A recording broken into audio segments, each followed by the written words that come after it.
Hello, I'm Michael Holt with Clackamas News Online. Let's take a look at what's new on campus. In recent news, our CNO reporters, Gordon Christensen, Kendra Payne, and Matt Jonas, look into the nooks and crannies of ASG, the Associated Student Government, to discover what they do for the campus and where students lie on the issues of involvement and awareness of the organization. Here's Billy Wild with the inside look. The Associated Student Government, better known as ASG, is the student-run governing body for Clackamas Community College. However, many students attending Clackamas are unclear about the responsibilities of ASG. What do I know about ASG? It's a student government. It's run by students. They have a store. What do I know? Not much. Sad to say. I've been a student here for 3 years. I've been a student here probably too long. Maybe 5 years. My name is Matthew Ostergren. What do I know about ASG? ASG is supposedly the student government. Their office is over there in the community center by the cafeteria. They have some involvement with new students coming in, showing around the campus. Otherwise, I really don't know what they do very well. I've read their constitution. It's not very clear, actually, to me. What do I know about ASG? Not that much, actually. What does ASG stand for? I'm afraid I don't. Clackamas News Online was granted the opportunity to speak with Alyssa Fava, the ASG president, about ASG and what they are doing for Clackamas students. ASG is Associated Student Government, and basically we are the governing body over the student body of Clackamas Community College. We have expectations in regards to behavioral standards. Any student is eligible as long as they can meet a 2.75 GPA requirement. We look for people with no experience in leadership, people who have any position on student government receives a stipend. If you're a senator or an officer, our Monday leadership class where you get 2 elective credits. ASG sponsors a myriad of events, a lot of community service opportunities, a lot of community partnerships. We also try and host events that benefit students. So right now we have our flower and balloon bouquet sale going on, and any money made from that goes directly into our child care grant. Really, the best way to help us is to use us. Ask a couple of questions, voice their concerns. We exist to serve the student body. We are servant leaders, and we welcome any students. Not only is ASG willing to help students with their educational and curricular problems around campus, the helpful hand extends even further with the existence of the Cougar Cave and what they do for students. The Associated Student Government hosts many events each year, such as the Jam and Barbecue and the Fashion Show.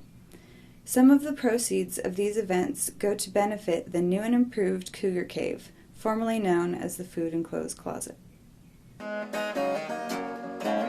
ASG sponsors a myriad of events. We try to do fundraisers for our Cougar Cave, which is where students can receive free hygiene products, clothing items, and food items.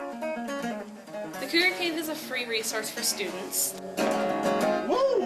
It's intended to just be a resource for those people who can't make ends meet.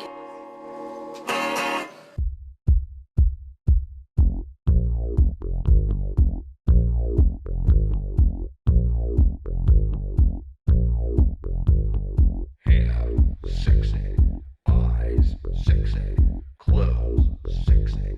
I am too sexy. My car, sexy. I walk, sexy.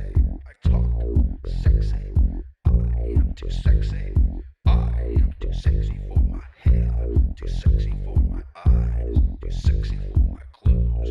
I am just too sexy. My car, too sexy. I walk, too sexy. I talk, too sexy. I am just too sexy. The Cougar Cave is a free resource for students that provides food, clothing, and hygiene products. And they can come in, right now we have some rules set up, but they can come in like 5 times per term and get whatever they need. We're in the process of renovating it because we received some money from a department on campus. And so we're looking at shelving, lighting, new tables, new fixtures, things that make it look like a store or like a clothing retail place. So it's more comfortable for students, and so they don't feel like it's a charity or a handout, that they want to come here. And this event today was just to promote it and to let people know that it's here and that it's free and that it's for students. And so we also want it to be a resource for students so they can get information about other places they can go for either more food or more clothing or any other resource that they need.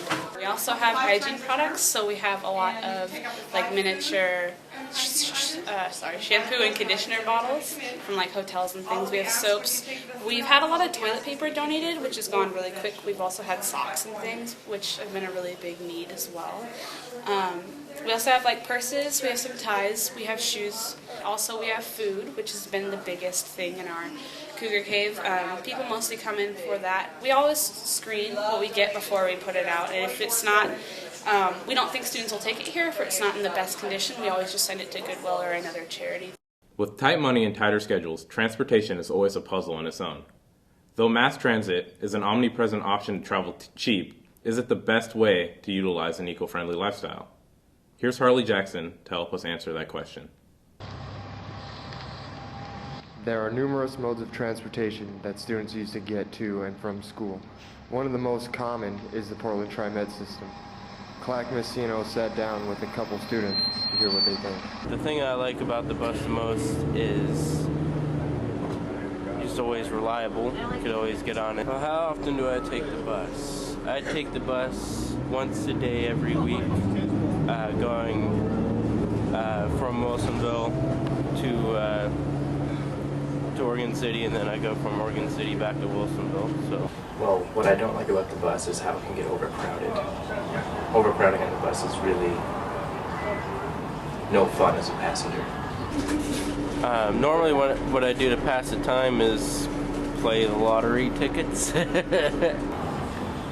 Pass the time, I generally text, or if somebody feels like talking, engage in conversation. But other than that, there's not many options. I have been riding the bus for 7 months. We were fortunate enough to get an interview with one of the many bus drivers, where we find out their job isn't as glamorous as you may think. I've been driving Tri-Med buses since '92. I've been very fortunate. I've never been hit. I've never been spit on, okay? Because I believe in treating other people the way I like to be treated. And I try to remember that all the time, you know?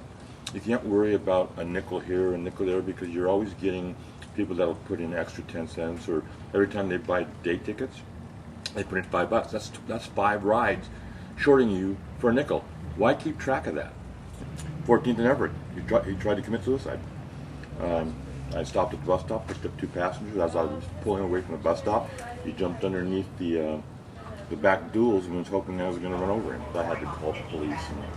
And we call that code 3, police, ambulance, because we don't know what happened to that. If it had been another 2 seconds because of where his foot was, I would have killed him. I mean, I would have ran right up, sucked his right leg into the duals, and his body would have just funneled between him, and I'd probably, wouldn't have been very pretty. Whether you're a fan of the Tri-Med system or not, just remember, if you're in need of a ride, you can always catch the bus. Thanks to Harley and the crew with the uncut look of the Tri-Med system. For Clackamas News Online, I'm Michael Holt, signing out. And remember, the grass is always greener on the Cougar side.